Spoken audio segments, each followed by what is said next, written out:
জ্যান্ত সাপ হাসপাতালে রেখে চিকিৎসা।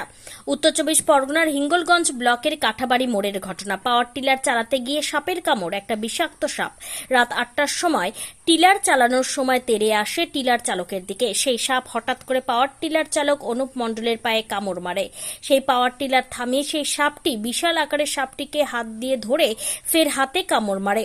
সেই জীবন্ত সাপটিকে নিয়ে নিজে সাইকেল চালিয়ে হাসপাতালে নিয়ে আসে। সাপটি ধরে স্যান্ডেলের গ্রামীণ হসপিটালে নিয়ে যায় চিকিৎসার জন্য। সেই সাপটি ব্যাগের ভেতরে রেখে চিকিৎসা চলছে। তারপর ওই সাপ দেখে চিকিৎসকরা ডক্টর অথিন গায়েন ডক্টর বলেছেন, গ্রামে ওঝা না করে হাসপাতালে নিয়ে আসে। সাধারণ মানুষ বলেন, স্যান্ডেলের বিল হাসপাতালে পরিষেবা খুব ভালো চিকিৎসা করে। এখন অনুপ মণ্ডল সুস্থ আছে। সাপটি অনেকটাই বড়। পাওয়ার চালাচ্ছিলাম মাঠে, চালাতে গিয়ে সাপ পাওয়ার টিলারের ফলাতে পিষ্ট হয়ে গিয়েছিল। এবারে আমার ওই কামড়ে দিয়েছে, আমি বুঝতে পারিনি সাপ পিষ্ট হয়ে গেছে। তারপর কী করলে? তারপরে আমার যখন কিছু একটা কামড়েছে বুঝলাম, তখন আমি আর কি দেখার চেষ্টা করলাম যে কিসে কামড়ালো। আমি দেখলাম একটা সাপ জখম হয়ে পড়ে আছে ওখানে। তা আমি তখন কী সাপ বুঝতে পারিনি, পরে ভালো করে দেখলাম ওটা কেউটে সাপ আছে। তো আমি তখন ওই সাপটা ধরে বা হসপিটালে নিয়ে আসবো সিদ্ধান্ত নিলাম। তো তখন আমি ধরলাম সাপটা। তো ধরার পরে আর কি আমি যেহেতু বাড়ি আসতে একটা সময় লাগবে, তো আমার ওখানে পাওয়ার টিলারের দড়ি ছিল, দড়ি দিয়ে পাটা বাঁধছিলাম। তো এক হাতে আমার সাপ ধরা ছিল, আর এক হাতে ওই দড়ি বাঁধছিলাম, দু হাত এক জায়গায় করে। তখন আর একটা হাতে কামড়ে দেয় সাপটা নিয়ে আমি সরাসরি সাইকেল চালিয়ে একাই এই হসপিটালে চলে আসি। তারপরে ডাক্তারবাবু ছিলেন না, দিদিমণিরা ছিলেন। ওনাদের বলার সাথে সাথে ডাক্তারবাবুকে ওনারা ডেকে নিয়ে আসেন। তো ডাক্তারবাবু সাপটা দেখেন, তারপরে আমাকে ওয়েট করতে বলেন, আমার কী সমস্যা হচ্ছে বলতে বলেন। তো ঘন্টা দুয়েক প্রায় আমি সুস্থ ছিলাম। প্রথম দিকে আমার চোখ ঝাপসা হয়ে আসছিল, তারপরে আমি আর ব্যালেন্স নিয়ে বাথরুমেও যেতে পারছিলাম না। তো তারপরে একটা টাইম পরে আমার গলাটা ধরে যায়, গলায় গাঢ় লালায় আটকে যেতে থাকে, আমি আর কথা বলতে পারছিলাম না। তো ডাক্তারবাবু তখনই চিকিৎসার সিদ্ধান্ত নিলেন।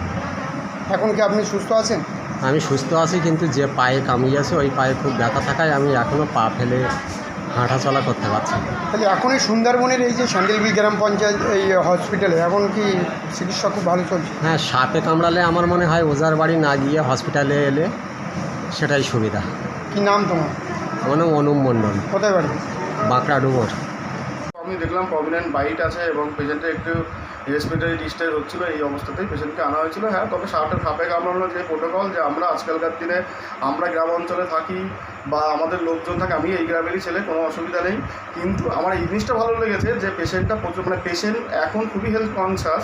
কারণ এরা যে ওঝার কাছে না গিয়ে এইটুকুনি সময়ের মধ্যে যে হসপিটালের মধ্যে আছে, এতে আমি খুব গর্বিত। আমি মনে করি যে এখন গ্রাম অনেক আপডেটেড জায়গায় চলে এসছে। এতেই আমার সবচেয়ে খুব ভালো লেগেছে। আপনার নাম আর কোন? আমার নাম ডক্টর অতীন গায়েন, আমি স্যান্ডেলবিল আড়াইশের এমও। হসপিটালে মোটামুটি সুস্থ এখন। ডাক্তার চিকিৎসা করেছে, খুবই ভালো চিকিৎসা করেছে, উনি সুস্থ। পাটা একটু ফুলে আসছে। আপনার নাম? আমার নাম ছবি গায়েন। তাহলে চিকিৎসা এখন ভালো আছে? চিকিৎসা ভালো আছে, স্যান্ডেলবিল গ্রাম আছে। আজকের দিনে আমি হসপিটালে এসে প্রত্যক্ষভাবে সেই পেশেন্টটিকে দেখলাম, বেডে বসে আছে। 3 দিন হয়ে গেছে, সে পূর্ণাঙ্গ সুস্থ হয়ে গেছে। এইরকম একটা ভয়ঙ্কর বিষধর সাপ কোনো মানুষকে আক্রান্ত হলে তাকে সরকারি হসপিটালে আনা উচিত। বেশিরভাগ ক্ষেত্রে গ্রামবাংলার মানুষের ধারণা যে পাড়ায় পাড়ায় বিভিন্ন জায়গায় যে ঝাড়ফুঁকের ব্যবস্থা আছে, সেই ব্যবস্থা ম্যানেজমেন্ট নিয়ে মানুষ বাঁচতে চায়। ইতিহাস অনুযায়ী দেখা গেছে বহু মানুষ এই ব্যবস্থার মধ্যে থেকে মারা গেছে। তবুও মানুষ হসপিটালমুখী হয় না, এই পরিষেবা নেওয়ার জন্য তারা তৎপর হয় না।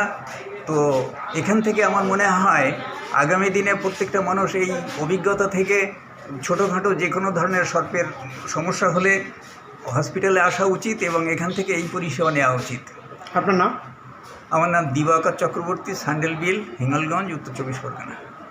Bureau report, PB news.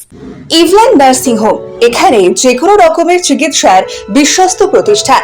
খুবই কম খরচে বিশ্বমানের চিকিৎসা প্রদান করে থাকে। আপনাদের পরিষেবার জন্য এখানে 24 ঘন্টা জরুরি বিভাগ, এছাড়া স্বাস্থ্য সাথী কার্ডেও পরিষেবা প্রদান করা হয়। আজই যোগাযোগ করুন ইভল্যান্ড নার্সিং হোমে। ঠিকানা নবাবহাট মোড়, বর্ধমান।